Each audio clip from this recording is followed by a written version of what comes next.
Kayani, Kayani, Yetimayadiwa, Kayan Balia, Bumali Julia, Maya, Hayana, Zenavia, Hankamu Kutanai,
amma wai yanzu saboda ta dan haifi yara wai kunya yake ji da nauyi ba zai ce mata yana kaunarsa ba. Manzo Allah sallallahu alaihi wasallam ya ce duk wanda kake kaunarsa ka ce kana kaunarsa. Shi yasa Bature da safe in ya tashi sai ya ce wa matarsa I love you. In ya dawo daga office abinda zai fara in ya bugo mata waya daga office ko an gama wayar bai ce yana son ta ba sai ya sake bugowa. In ta ce what happened me ya faru sai ya ce I forgot to say that I love you. Now I love you. Ta ce thank you da dan soyayya hakan nan suna ce ta annabi mu ya kamata mai wannan ba Bature da ya kamata ba. Yana daga nuna wa mata kauna wanka tare da mace.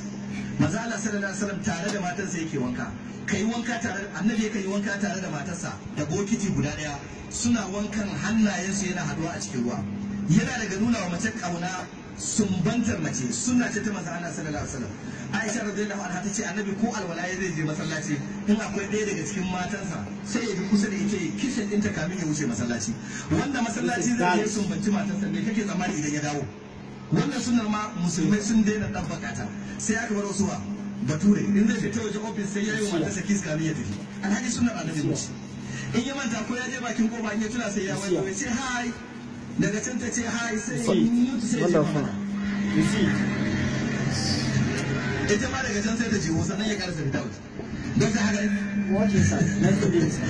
suna ce ta annabi Muhammad sallallahu alaihi wasallam abin da wajen zamantakewar ku da mazajen abu na farko da ya zama ku lura da su shine ana bukata in kina zaune da mijinki duk abin da kika san mijinki zai iya yin kishi a kan sai kiyaye namiji yana da kishi kwarai da gaske namiji ko kanin ki uwa ɗaya uba ɗaya sai ku a ɗaki kuna hira ko biyu inda ya ɗaya ya kadin ki ne fa uwa ɗaya uba ɗaya ya san ba abin da zai faru ya san ko mutuwa ba zai aure ki ba amma duk da haka a ransa sai ya ji kishi